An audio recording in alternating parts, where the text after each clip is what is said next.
Hello class, this is अमन। बहुत स्वागत है आपका मेरे चैनल इकोनॉमिक्स वाला पे।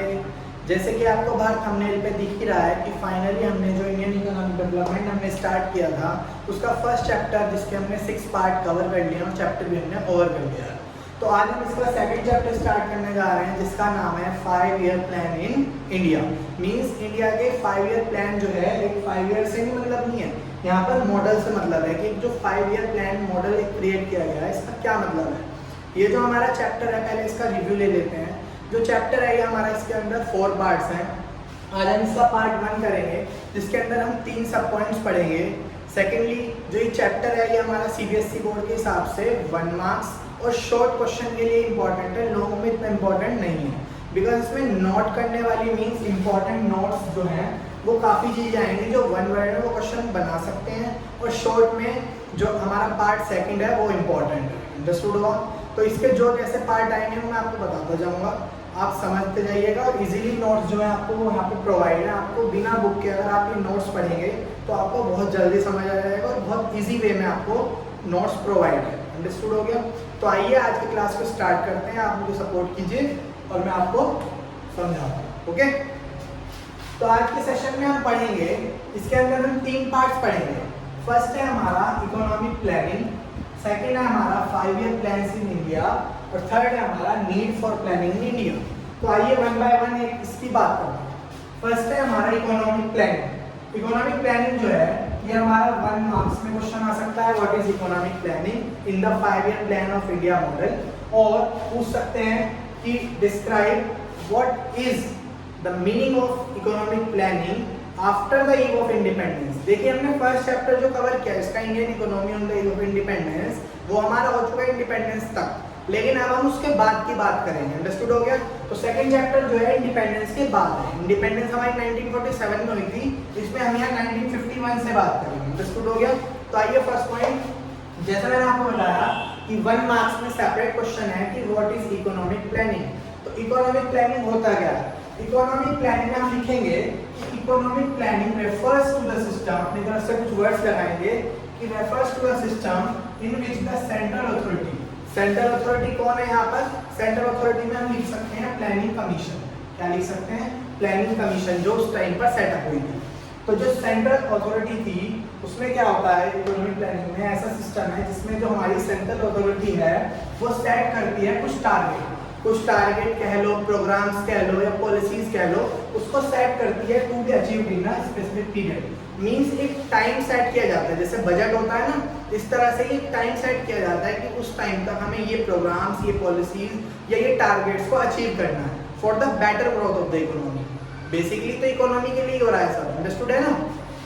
तो इसमें हम इतना लिख देंगे। इसमें यहाँ पर एक इंपॉर्टेंट नोट मीन 1 मार्क्स का क्वेश्चन ये आ सकता है कि जो planning commission mean central authority थी उस टाइम पर इसको किसने सेटअप किया था? तो ये हमारी पंडित नेहरू ने सेटअप की थी। किसने सेटअप की थी? पंडित जवाहरलाल नेहरू ने।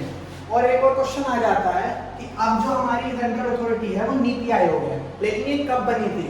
तो इन जनवरी 2015 मींस 2015 में प्लानिंग कमीशन को रिप्लेस कर दिया गया बाय नीति आयोग। ये बहुत ज्यादा इंपॉर्टेंट नोट है, मैंने आपको यहाँ अवेलेबल कराया क्योंकि 1 मार्क्स में एनसीईआरटी के हिसाब से बुक में से कहीं से भी जो इंपॉर्टेंट नोट्स हैं उन पर ज्यादा फोकस किया जाता है और 1 मार्क्स में वो कहीं से भी क्वेश्चन बना सकते हैं। तो this is very important for the exam. Understood हो गया?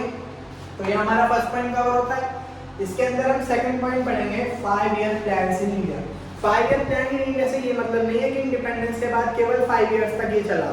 5 ईयर प्लान इन इंडिया का नाम जो है एक मॉडल का नाम दिया है कि एक तरह से ये मॉडल है। क्या है? मॉडल। तो मॉडल जो है इसमें हम बताएंगे सबसे पहले इंपॉर्टेंट बात है कि जो इसका पाथ था, ये जो हमें इंट्रोड्यूस किसने किया था, ये मॉडल हमारा सोवियत यूनियन ने इंट्रोड्यूस किया था। किसने इंट्रोड्यूस किया था? सोवियत यूनियन ने। सेकेंडली पूछा जा सकता है कि कब इसका इंट्रोडक्शन हुआ और कब इसका लास्ट हुआ। मींस ये जो मॉडल था इंट्रोडक्शन कब हुआ? तो इंडिपेंडेंस के 4 इयर्स के बाद मींस 1951 में ये मॉडल स्टार्ट हुआ और लास्ट हुआ हमारा 2012। अंडरस्टूड हो गया? अब इसका फाइनल पार्ट बचता है need for planning in India. जैसे कि आपको टॉपिक से समझ आ रहा है कि प्लानिंग की हमें क्या नीड है इंडिया में। भाई बहुत ज़्यादा ज़रूरत थी क्योंकि इकोनॉमी तो हमारी खराब हो चुकी थी। हमने इंडिपेंडेंस, ईव ऑफ इंडिपेंडेंस में पढ़ा कि हमारा फीचर्स थे, agriculture sector, industrial sector, foreign trade, ये सब हमने पढ़ लिया। तो उसके बाद ऑब्वियस है कि हमें प्लानिंग की तो नीड थी। तो आइए इसमें बात करते हैं। इसमें हमें बताया गया है कि जो हमारी स्टैग्नेंट और बैकवर्ड इकोनॉमी, स्टैग्नेंट और बैकवर्ड मींस, स्टैग्नेंट मींस मैंने आपको बताया था स्टैटिक, और बैकवर्ड मींस पिछड़ी। मींस हमारी जो स्टैटिक और बैकवर्ड इकोनॉमी ऑफ इंडिपेंडेंस के टाइम पर क्रिएट हुई थी, उसको एक बिग पुश चाहिए था। बिग पुश मींस बहुत बड़ा एक पुश करने की जरूरत थी। पुल मींस खींचना, लेकिन पुश मींस उसको धकेलना। हमारी जो ग्रोथ स्टैटिक हो चुकी है, स्टैग्नेंट हो चुकी है, उसको पुश करने की नीड थी।